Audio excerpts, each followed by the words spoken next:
Chers auditeurs, donc bonsoir. Nous sommes en direct donc, du Palais des Roures avec Madame le maire. Bonjour Cécile. Bonjour.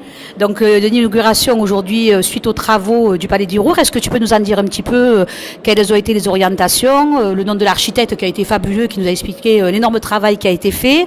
Donc voilà, je te laisse un petit peu la parole. Explique-nous un petit peu déjà la décision, quand est-ce qu'elle a été prise et comment elle a évolué.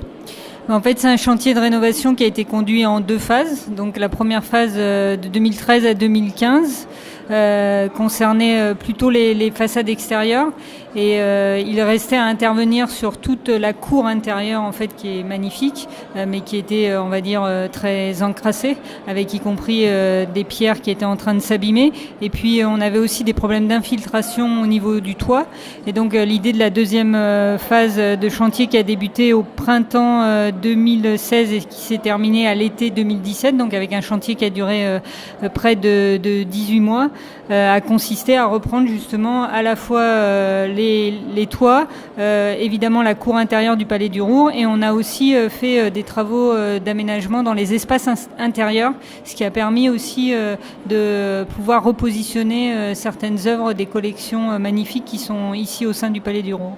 Donc aujourd'hui, c'est la réouverture officielle, on est bien d'accord. Et demain, donc apparemment, il y a pas mal d'animations qui vont se passer. J'ai entendu qu'apparemment, il se passerait d'autres événements liés à la culture provençale, peut-être dans la cour. Est-ce que tu peux nous en dire quelques mots ? Alors c'est vrai que du coup, on a voulu pour cette réouverture du Palais du Roure, d'une part organiser en fait une exposition qui est visible au rez-de-chaussée et qui retrace en fait l'histoire de ce Palais du Roure et notamment la succession des différentes branches de la famille Baroncelli qui étaient originaires de Florence mais qui sont venus s'installer en Provence et ici à Avignon dans ce palais, qui l'ont occupé jusqu'au début du XXe siècle et ensuite donc c'est Flandrési, donc Jeanne de Flandrési qui a avec son père racheté le bâtiment qui s'était un peu détérioré, qui l'a complètement restauré, rénové, qui a aussi été soucieuse de pouvoir multiplier les collections, notamment autour de la culture provençale et de tout ce qui tourne aussi autour des cultures latines. Et c'est un peu ça qu'on peut redécouvrir aujourd'hui au sein de ce musée, à la fois à travers cette exposition et comme je disais tout à l'heure, à travers les espaces muséaux qui ont été réaménagés et réinterprétés. Je voulais savoir également un petit peu, donc la mairie est propriétaire du lieu depuis combien de temps ? Alors la mairie, c'est un don en fait qu'a fait Jeanne de Flandrési donc en 1944 et sachant qu'elle est décédée en 1959, donc c'est officiellement en 1959 que la ville a hérité à la fois du bâtiment mais de l'ensemble des collections qui s'y trouvaient. On a y compris aussi des collections de livres anciens qui sont assez remarquables et assez exceptionnelles avec des chercheurs du monde entier en fait qui viennent ici à la bibliothèque qui est au sein du Palais du Roure pour pouvoir poursuivre leurs recherches, notamment sur tout ce qui tourne autour de la culture provençale. L'ensemble des livres est uniquement ici ou il y a également des livres ailleurs ? Il y a une partie aussi des livres, évidemment, des collections qui sont à la médiathèque Sécano, puisqu'on sait qu'il y a un fonds aussi d'archives et de livres assez exceptionnel au sein de notre médiathèque. D'accord. Au niveau de l'architecte, il faut le citer, parce qu'ils ont fait un travail extraordinaire. Hein. Puis alors, il nous a bien expliqué les arcades, tout ça et tout. Donc, est-ce que tu peux nous rappeler son nom ? Et puis, bon, comment ça a pu évoluer avec la mairie ? Vu qu'il y a eu un changement entre-temps, vous êtes resté sur le même projet initial ? Oui, là, il y a une continuité, et fort heureusement, dans l'ambition et la priorité que donne la ville d'Avignon à la rénovation-restauration de son patrimoine historique. Et donc là, c'est le cabinet d'architecte de Didier Replin, qui est un architecte des bâtiments historiques, quoi, et spécialisé dans la rénovation de ces bâtiments historiques, et qui donc nous a accompagnés avec aussi les entreprises et les artisans qui, au cours du chantier qui a duré 18 mois, eh bien, ont pu réintervenir sur ce bâtiment. Et moi, ce que je trouve intéressant, ça a effectivement bien été expliqué tout à l'heure par l'architecte, c'est que tout en voulant révéler en fait le Palais du Roure tel qu'il apparaissait quand il a été créé, il y a aussi la volonté aujourd'hui des restaurateurs de bien faire apparaître les éléments de restauration. Donc là, il y a quelques, par exemple, pierres qui ont été changées au niveau de la façade, et on voit justement les nouvelles pierres qui ont été... Comme je disais, les stries sur les nouvelles pierres représentent représente les nouvelles pierres qui ont été implantées dans la structure. Ce qui permet, quand on découvre le monument, bien à la fois de voir quels sont les éléments qui sont là depuis le début, depuis sa création, mais aussi ceux qui ont donné lieu à une restauration. Donc on a eu un petit concert provençal. Alors est-ce que c'est une volonté qui va se développer au fur et à mesure dans la cour ? L'idée aussi, c'est de faire des espaces de nos musées, maintenant qui sont regroupés dans le pôle muséal, c'est d'en faire des lieux de vie et des lieux d'expression aussi artistique et culturelle.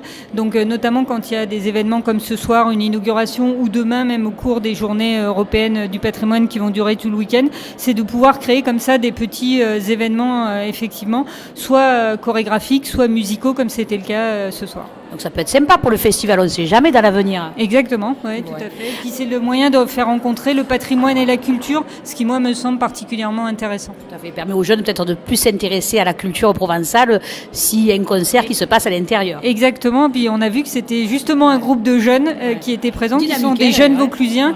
Avec dans le groupe. Alors, je serais plus moi non plus.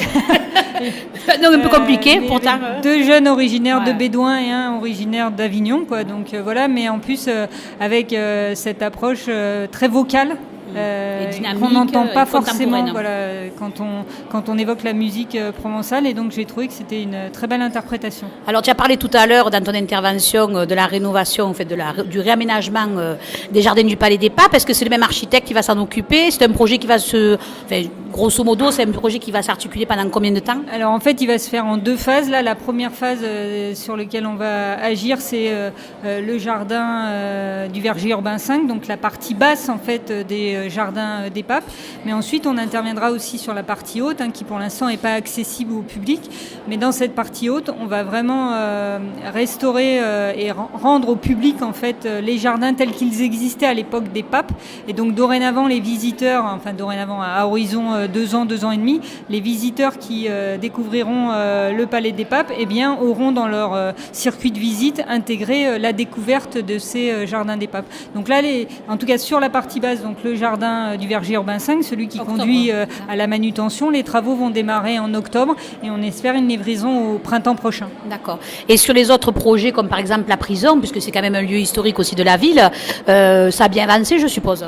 Oui, ça avance. Ouais. Là, on est en phase, je l'espère, de finalisation de l'acceptation des permis de construire, à la fois sur la partie logement, mais aussi sur la partie qui va accueillir les espaces qui vont accueillir du public, à la fois la friche artistique, mais aussi les commerces, l'auberge de jeunesse, espace de coworking. Donc j'espère que d'ici l'automne, les permis de construire auront été octroyés, et en principe on est toujours sur un démarrage des travaux début de l'année 2018 pour vraiment que nous puissions assister à tous à la métamorphose de la prison Sainte-Anne. Autre projet sur des rénovations du vieux patrimoine immobilier, puisqu'il y a Pomère aussi alors. Exactement, donc ça a été aussi je pense un bel aboutissement, parce que moi, je connais Madame Pomère de longue date. Je l'ai connue avant d'être maire. J'avais eu la chance qu'elle me fasse découvrir ces bains Pomère. Et c'est vrai que j'avais trouvé que c'était un lieu qui était exceptionnel. Que Elisabeth Pomère, en plus, a d'année en année fait en sorte de le maintenir dans l'écrin tel qu'il était au début du XXe siècle. Et donc, elle a accepté effectivement de vendre ces bains Pomère avec l'ensemble des appartements qui sont directement situés à proximité des bains Pomère à la ville. Et donc, on est aujourd'hui propriétaire. Donc, évidemment, l'idée qu'a la ville, c'est la partie de logement. On va la revendre pour qu'elle soit rénovée, réhabilitée par des promoteurs qui ont l'habitude de faire ça dans le centre historique d'Avignon. La partie bain gardée. Et par contre, garder évidemment la partie bain pour en faire un lieu muséal qui permettra à tous de découvrir ces pratiques hygiénistes qui se sont développées en France fin du 19e, début 20e, quand il n'y avait pas encore des salles de bain dans tous les appartements et dans tous les logements. Donc voilà, ça correspond aussi à un élément important de l'histoire et de l'histoire sociétale, on va dire, de la France. Donc de beaux projets pour la ville d'Avignon avec une belle rénovation urbaine donc. Oui, je pense qu'il y a beaucoup de projets, et c'est vrai que ça c'est motivant parce que voilà, je pense que là on œuvre aussi pour les générations futures. Enfin moi je dis toujours que c'est quand même très important que les jeunes et notamment les enfants poussent les portes des musées, poussent les portes des monuments. C'est pour eux qu'on fait tout ça, et donc et puis en même temps c'est de tellement belles découvertes que je les incite d'ailleurs à venir en nombreux là dans tous ces lieux pour les journées du le patrimoine. week-end, voilà, c'est samedi et dimanche, et c'est gratuit partout, y compris le Palais des Papes, y compris le Pont d'Avignon, tous les musées et tous les monuments. Donc franchement, comme je l'ai dit tout à l'heure à la fin de mon discours, il y a à faire et il y a à découvrir à Avignon, donc n'hésitez pas, c'est ce week-end et nulle part ailleurs. Mais merci Cécile de ton entrevue. Hein. À bientôt À bientôt. et bonne continuation. Merci, à bientôt.